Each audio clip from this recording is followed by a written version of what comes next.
You can buy this for 91 cents. A phone stand. Made in a factory 6,000 miles away, shipped across the entire planet. To your door, for free. Stop and think about that for a second. The plastic, the box, the plane, the truck, the mail carrier who physically carried it to you. All of it, for less than $1. Free shipping included. There is no version of that math that makes money, which means somebody, somewhere, is losing money to put this in your hands. On purpose. And a lot of it. Here's the part nobody tells you. For years there was a hidden rule that made it possible. A loophole most people have never heard of. And in 2025, the US government quietly killed it. So, how is Temu this cheap? And who is actually paying for it? By the end of this, you'll know exactly who paid for your phone stand. And it wasn't you. First, what is Temu? It launched in September 2022. Within a year, it was the most downloaded free app in the United States.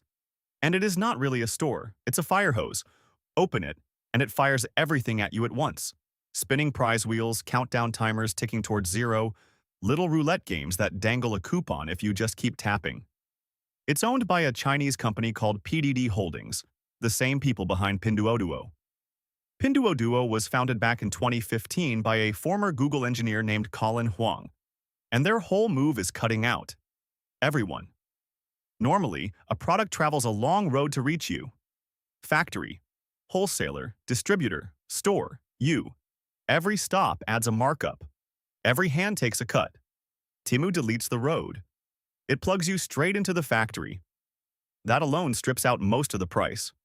But most isn't 91 cents, shipped free. Not even close. So there has to be more. Here's where it gets ruthless. Temu doesn't ask a factory for a price. It makes factories fight for the lowest one. It's called a reverse auction. Suppliers bid each other down, and Temu picks the floor. The factory that's willing to make almost nothing wins. Then there's the mindset it inherited from Pinduoduo. Team up, price down. The whole model is built to move things in bulk and squeeze the maker, even when you're shopping alone. To Temu, you're not really a customer, you're volume. And Temu holds no inventory. The factories eat the storage, the factories eat whatever doesn't sell. So the price on your screen, it's been squeezed from every direction at once. But squeezing the factory still isn't enough to lose money on purpose. That's a choice. So let's talk about the choice. At the peak of its subsidies, analysts estimate Temu was losing around $30 on a typical order. Read that again. It paid to sell to you.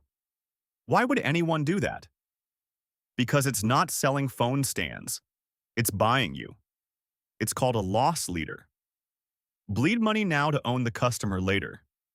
You've seen this movie before. Uber burned through tens of billions of dollars for years, undercutting every taxi in sight until the rides felt too cheap to pass up. And then, slowly, the prices climbed back.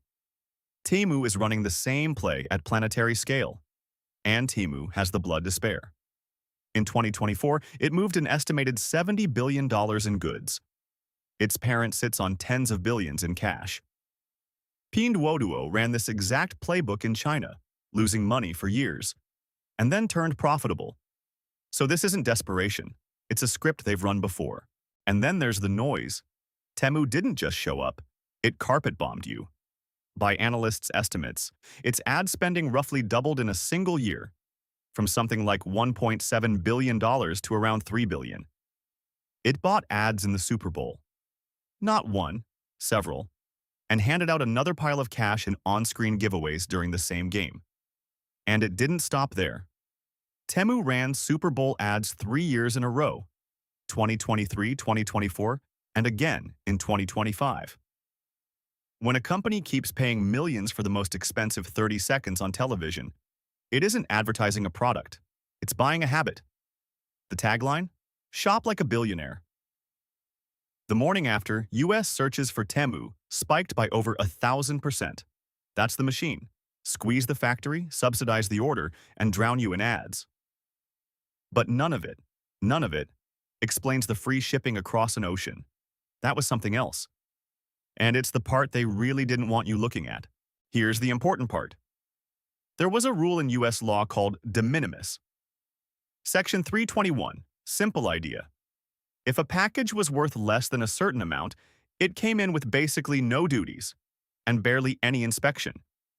In 2016, that amount was raised from $200 to $800.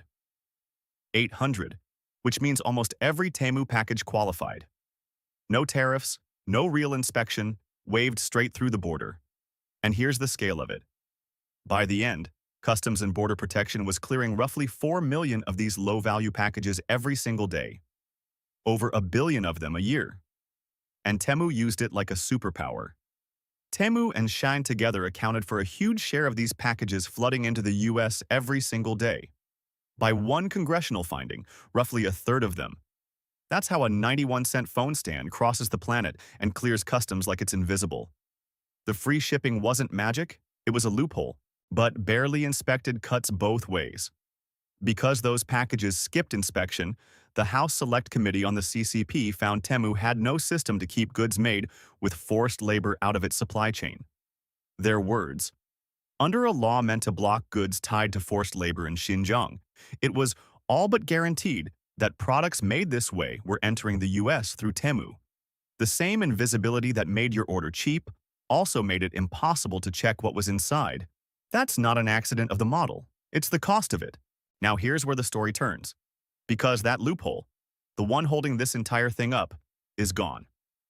In 2025, the US closed it. For packages from China and Hong Kong, de minimis ended in May 2025. A few months later, on or after August 29, 2025, it was suspended for the entire world. The invisible door that let 91-cent packages walk across the border, duty-free and uninspected, shut. And you could watch Temu scramble in real time. It started tacking import charges onto orders, fees that, on some items, reportedly ran higher than the product itself. It reportedly paused shipping goods directly from China to US shoppers altogether. And it pivoted, leaning on US-based sellers and local warehouses, so orders could ship from inside the country instead of across an ocean. The prices crept up. The ship it from the factory for free trick quietly went away. So the version of Temu that shipped you a phone stand for pocket change for free from the other side of the earth? That specific magic trick just lost its secret. So who paid for your phone stand? Not you. You paid 91 cents. The factory paid, in a margin squeezed to nothing. Temu paid, in a loss it was happy to take. Because it was buying your habit. And for years, the border paid by looking the other way. That's the thing about a price that feels impossible. It's not impossible. It's just that the bill went somewhere you couldn't see. And the moment the world stopped looking away, the 91-cent miracle started to disappear.